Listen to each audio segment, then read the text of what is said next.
Hello, you are here with Chris Levels again as we are discussing the red horse of the apocalypse. Today we're going to be talking about why be against communism. This is the fourth part of the installment in a series that I am doing explaining what communism is about, how it is indeed the red horse of the apocalypse spoken of in the Bible, and how you are seeing it being manifested today. Just this past weekend, we had the situation in Charlottesville, North Carolina, where a young lady was killed.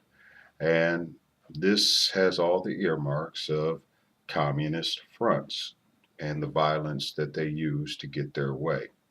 So it's only going to get worse, unfortunately, as they grow more defiant and more encouraged because of the media support that they get, as well as the indoctrination of students in high school, colleges, and even as early as kindergarten through 12. So let's start here.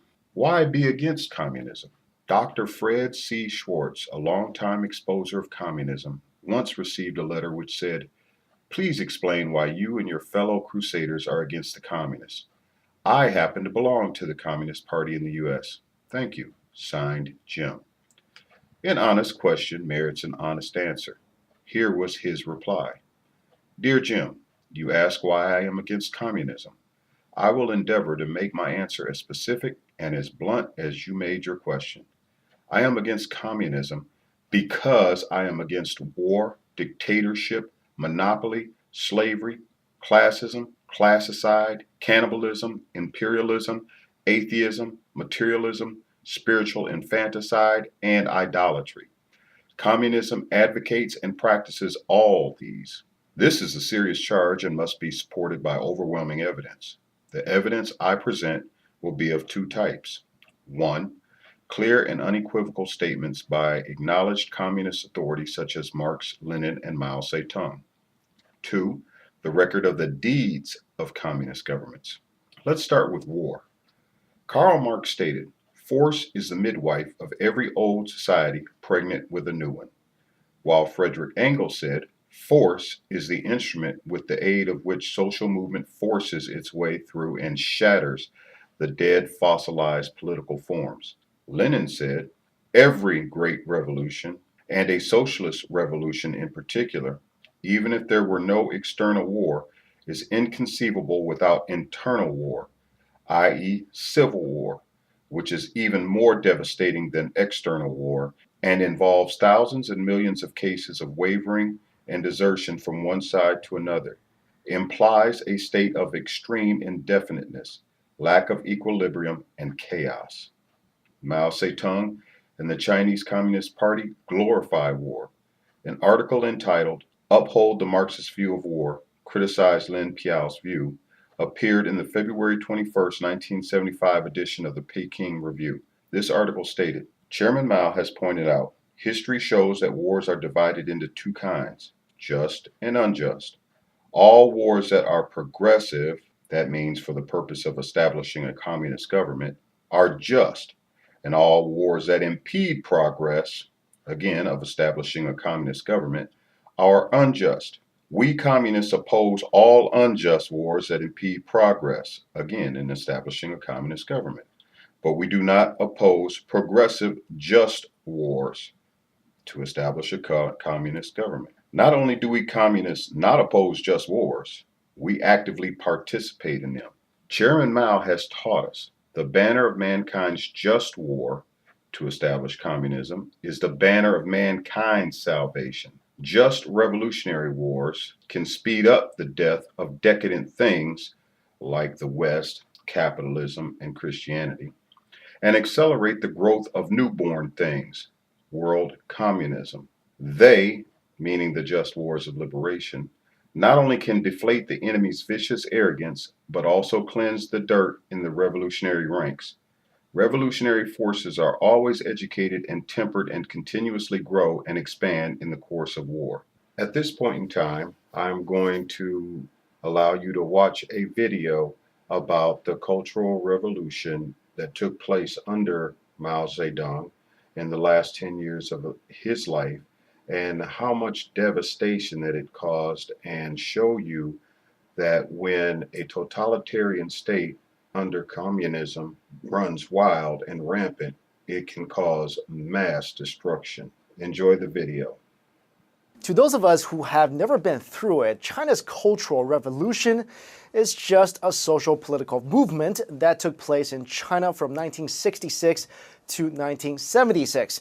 To many of those who have lived through it, it was probably the worst nightmare of their lives. On the surface, it was to remove all capitalistic elements from China and to remove all traditional and cultural elements from Chinese society. But what this movement really was Mao Zedong's selfish attempt to get rid of his rivals in government and to revive his image to the Chinese people after it was soiled due to his campaign called the Great Leap Forward. Now that campaign ended up creating the largest famine in human history and killing somewhere between 18 and 43 million people. But we will dive into the Great Leap Forward at another time. Now, the Cultural Revolution started off with a campaign to cast away the four olds.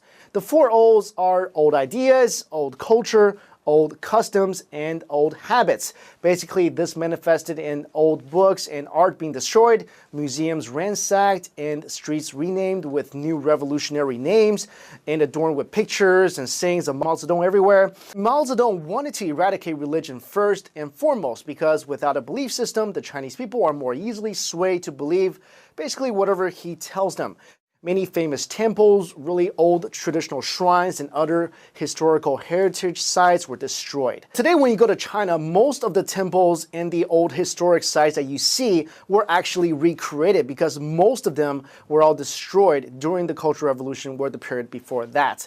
The second thing Mao wanted to eradicate was education because he believed that people who are educated have the ability to think for themselves, and that can't be allowed. So in the Cultural Revolution, intellectuals bore the brunt of the attacks, teachers being beaten to death with belt buckles, physically tortured, forced to wear dunce hats, bow down and admit their mistakes, were sent to prison, and these prisons were actually called cow sheds. Now keep in mind that the people carrying out these attacks of terror were the Red Guards, consisting of mainly students, and many of them still in elementary and middle school. So a lot of times the students carried out the torture or even killed their own teachers. They were basically like Mao's private army of terrorists. And some might say, well, how can they do that? Why are these young people so evil? Well, you have to think about it like this. When asked today why they carried out all these horrid attacks, a lot of former Red Guards said, well, that was the social norm at that time. When you went to school, that's where you got the orders to go carry out an assault or go ransack a home. And that was what school was for. Now, during the Cultural Revolution, Mao singled out 9 categories of enemies that he wanted people to target. The first one was landlords, the second, rich peasants, the third, counter-revolutionaries, the fourth, bad elements, the fifth, rightists, the sixth, traitors, the seventh, former agents, the eighth, capitalist rollers, and ninth was he wanted to target more specifically than any other was intellectuals. And these are not clearly defined, as in what exactly is a counter-revolutionary or a bad element. People were accused of being class enemies for doing the simplest of things, like forgetting a slogan from the Little Red Book, wearing Western clothing, seeking repayment of a debt, or hoarding a piece of meat. These all are considered violations, and you could be tortured for something as simple as that. All this chaos basically created an environment in China where basically everybody is nervous all the time because you could be accusing someone today, but tomorrow somebody could be accusing you of being a bad element, and you're the one who's arrested and tortured. This also created opportunities for people to hurt each other by reporting false information about each other because of a private vendetta or something related to that. The worst thing is this happened amongst family members. And you would have children being told to spy on their parents to see if they said something bad about Mao. And what one Red Guard leader said pretty much sums it up. Chairman Mao has defined our future as an armed revolutionary youth organization. So if Chairman Mao is our Red Commander-in-Chief and we are his Red soldiers, who can stop us? First, we will make China red from inside out, and then we will help the working people of other countries make the world red, and then the whole universe. The most gruesome aspects of the campaign included numerous instances of torture, murder, and public humiliation. Many people who were targets of struggle could no longer bear the stress and committed suicide. In August and September of 1966, more than 1,700 people were murdered in Beijing alone. In Shanghai, there were at least 704 suicides and 534 deaths related to the Cultural Revolution in September. So with the country in complete chaos by this time, Mao wanted to disperse the Red Guards across the country because he felt that, well, they served their purpose. The chaos has been created, and they did not want them to be able to band together and be able to stand up against them at a later date. So he dispersed them around the country to weaken them. Mao Zedong issued a call for the, quote, down to the countryside movement. So young cadres from cities were sent to live on farms and learn from the peasants. Now, this is a generation of my parents' generation. They all told me how they actually met when they were 下乡, or down in the countryside. Mao Zedong died on September 9, 1976. His hand-picked successor, Hua Guofeng, had the Gang of Four arrested, and more on the Gang of Four later.